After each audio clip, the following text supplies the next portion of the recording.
Welcome to the Recovery Cast, brought to you by Hills and Rangers Private.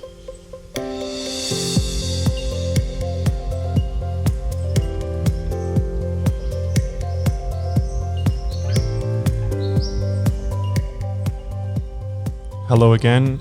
Welcome back to another episode of the Recovery Cast, proudly brought to you by Hills and Rangers Private. My name is Oliver and I'm a former addict in recovery. The Recovery Cast is a podcast created by people in recovery from addiction for people in recovery from addiction. There are many definitions of addiction, but we keep it simple. Addiction to us is when people use alcohol, drugs, or certain behaviours repetitively to their detriment. Basically, when it's a problem for them and their families. Therefore, an addict is not necessarily a needle-using junkie in a dark laneway, and an alcoholic is not necessarily a homeless man in a park. Recovery for us means using an active daily process or program to deal with alcohol use disorder, substance use disorder, or other behavioural addictions. People in recovery are committed to complete abstinence. This daily process is as important to being able to live normal lives as daily dialysis is for people with kidney problems. This podcast is meant as a support tool for those in recovery. I myself am a recovering drug addict. However, each day we will focus on a different perspective of recovery. Everyone who participates in the podcast is in an active recovery program.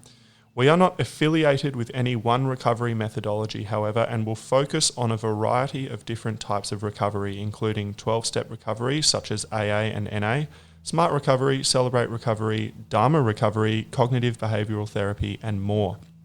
And finally, this podcast is intended to be informative. A podcast alone cannot support your sobriety and recovery, so we suggest it as only one component of a daily recovery routine.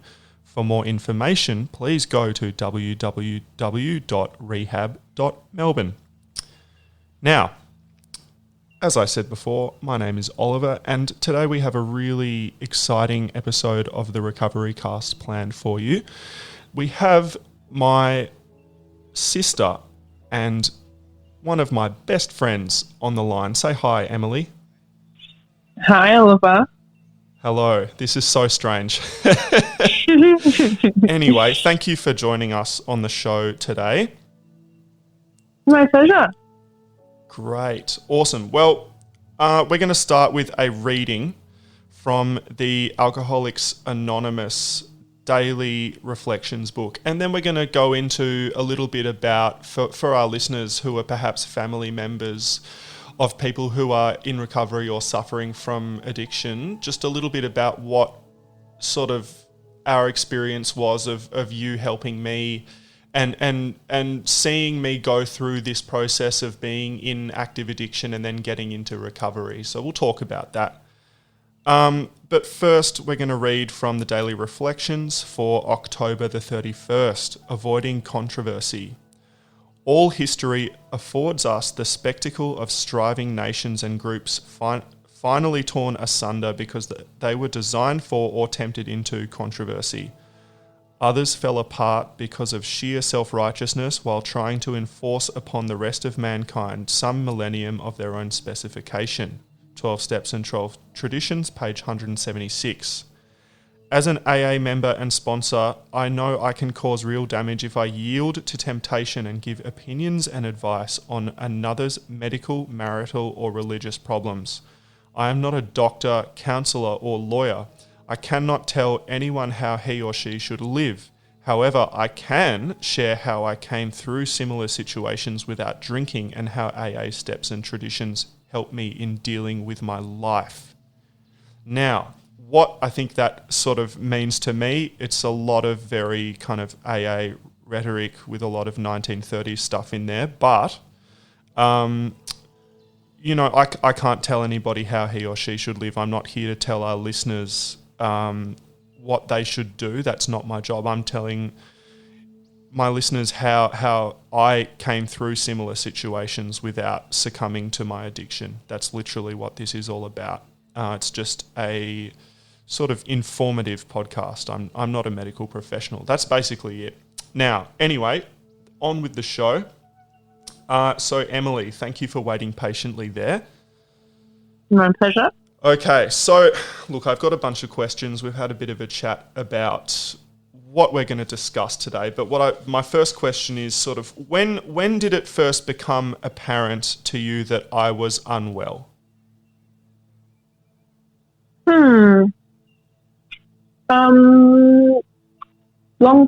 Long history there. I Yeah. think there wasn't a particular point in time where things were apparent, but it was a bit of a slow progression and a build-up to a point of realization that you weren't living the life that you wanted and that you weren't serving yourself in a way that made you happy. So I think from early on, there were struggles that you experienced, starting from primary school in being, sometimes a bit different and getting into trouble sometimes.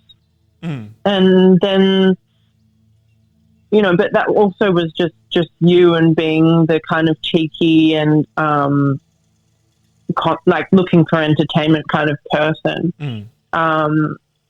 So there's elements of personality that I think that come into addiction, but that wasn't necessarily your form of addiction as a young person, as a young boy. But I think that progressed, and built over time into periods of high school where those kinds of behaviours continued. But it's also confusing because, being 18, people start drinking and smoking, and it gets confusing to know what's normal behaviour is. Yeah. Versus this sort of progression and manifestation of addiction and addiction problem. I think for me, at least on my end, I knew there was something wrong or, something going on that wasn't quite right with me very, very early on. But it was definitely, around that time. I mean, it was a bit before I was 18 when those behaviours became apparent. But it's very hard to distinguish between sort of normal experimenting teenage behaviour, and what something that's a bit more sinister or a bit more troubling. It was when I think there were, as you said, there were moments where you could see that there was some concerning behaviour going around, particularly we talked about moments where my mental health really deteriorated from time to time, and it was quite shocking. And then this was interspersed with substance abuse, and you talked about some certain particular kinds of drugs that sort of came up that were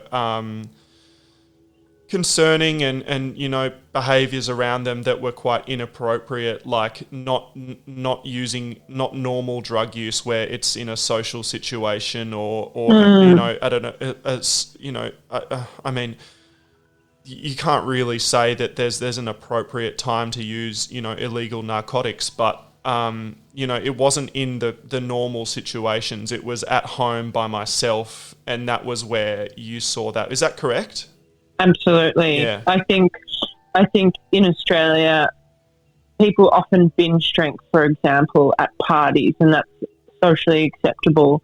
And that's a culture that, is quite backwards in itself. But it was at the point where you were outside of those situations, at home by yourself, and I would intermittently see it because growing up we lived together, but I was your younger sister, so you moved out of home, and then I moved out of home, but then there was a point where we moved back home together, and I, for the first time in a few years, really saw those behaviours and was quite shocked at the fact that you, for example, would be drinking Cooper's Reds at 10 a.m. in the morning. And that's when I kind of realised, okay, these behaviours aren't healthy. You're not living the life that I think you wanted for yourself. You weren't happy.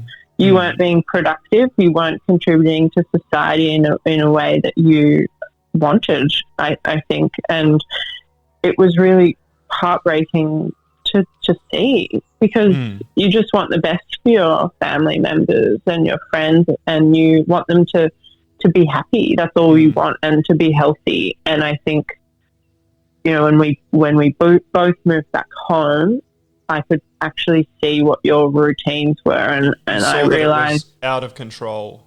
This is not manageable. Yeah.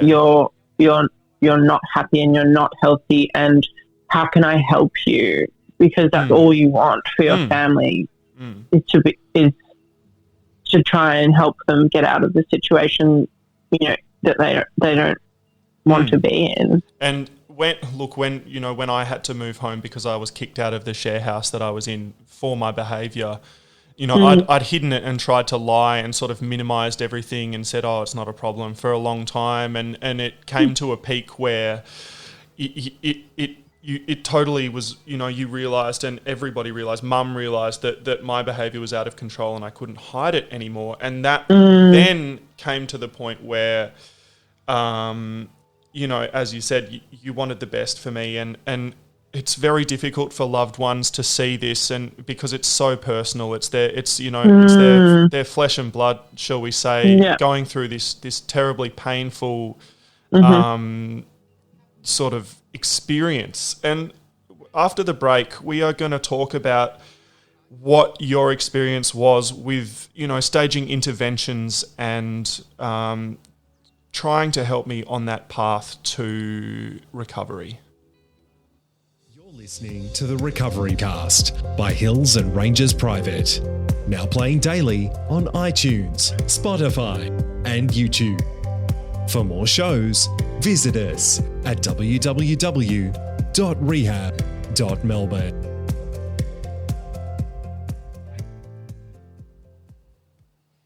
All right, so you're with Oliver and my sister Emily on the Recovery Cast, and we are talking about, now we're going to move into talking about sort of how it came about that I was, you know, the interventions were staged and what that was like. Can you talk about, Emily, you know, that, let's just talk about when you tried to sort of confront me and you know, make your recommendations.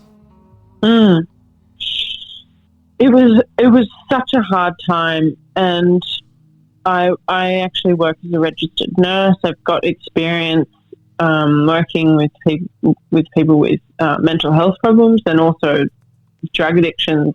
But as a family member, it was a totally different experience. As an individual, I think all of your previous experiences kind of put in the bin sometimes because it's so personal. Yeah, absolutely. So what did you say to me?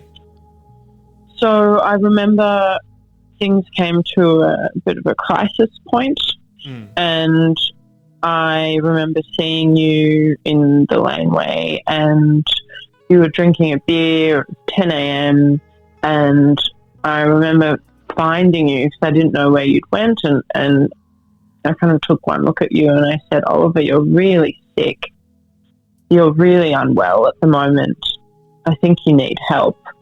And it was that point at kind of rock bottom where I think we both looked at each other in the eyes, and it was a really real moment there of being very unwell. And I think you, for the first time, were receptive to that kind of conversation, because previously you had not been. You'd denial. Angry, pushing people away that wanted to help you. It was very confusing. It was chaotic. Everything was quite unclear.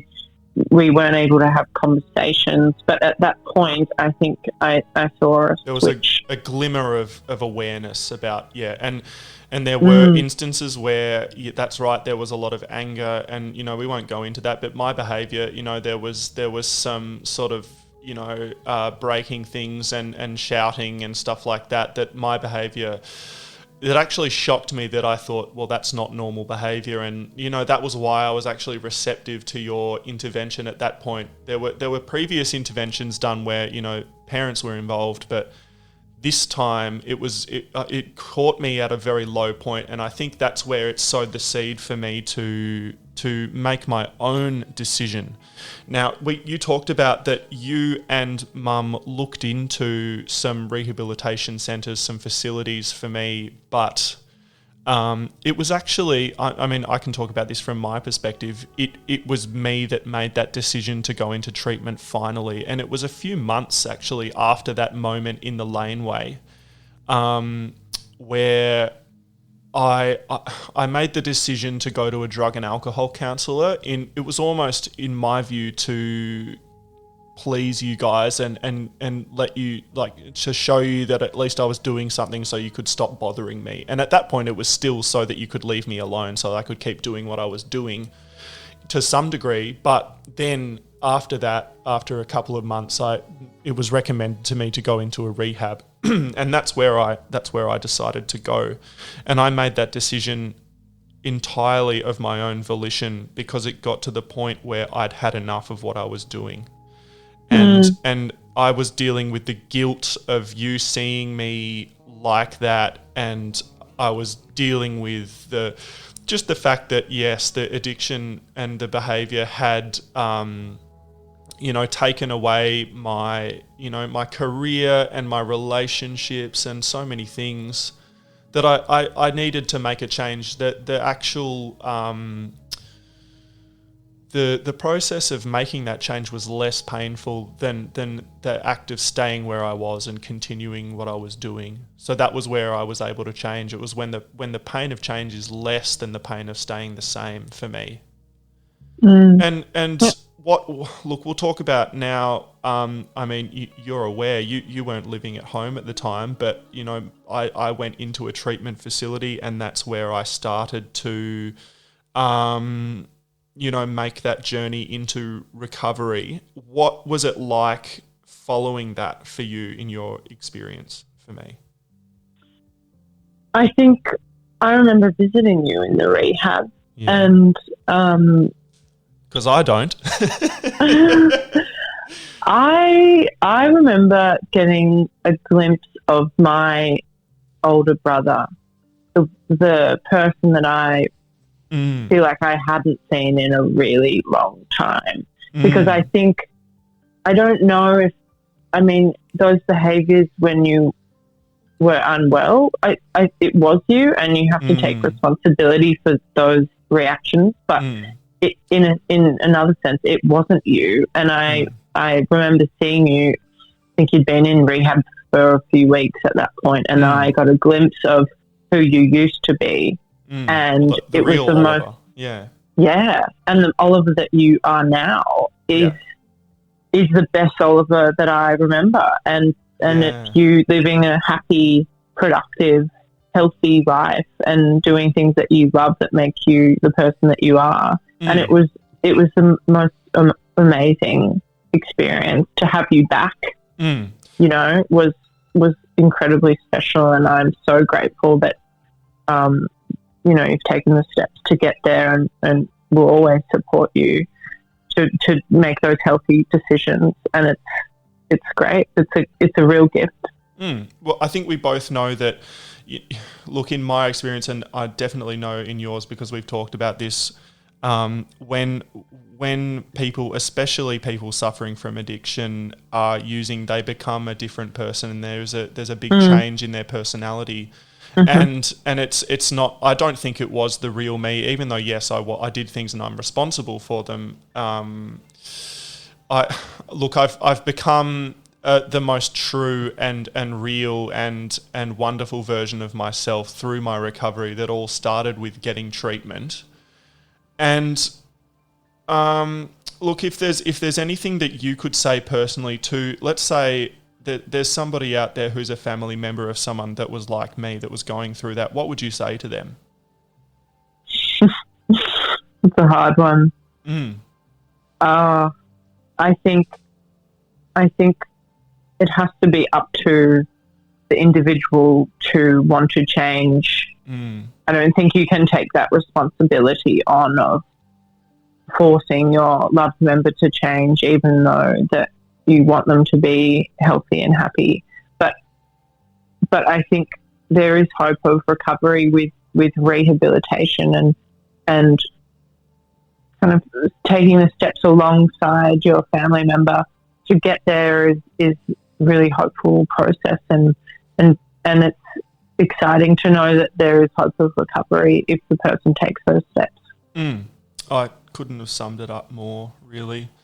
It is, just to finish up, it is so difficult to watch, I think. And I got a sense of that, how much pain I was putting, the family through. But I became ready to go into treatment and make that step into recovery. And it was honestly, I can tell you now that was the best thing that I've ever done in my life. And it's available to anyone. There's treatment options. There's so many ways to treat addiction. But, for me, I wouldn't have been able to do it without going into treatment, which is sort of, that's where Hills and Ranges Private comes in. If you're listening and you are somebody who's suffering from addiction, or particularly for this episode, this episode goes out to the families of those who are going through this, that there's hope. That's what I'm here to say today. And, I've explained how that all happens and how that's happened for me. If you're a family member who has a loved one who's going through this, please visit www.rehab.melbourne. And Emily, thank you so much for coming in today. Thank you for having me. Love you, bro. Love you too, sis. All right. Well, thank you very much for that, guys. We'll see you on another episode of the Recovery Cast, proudly brought to you by Hills and Ranges Private. Have an awesome day. Cheers.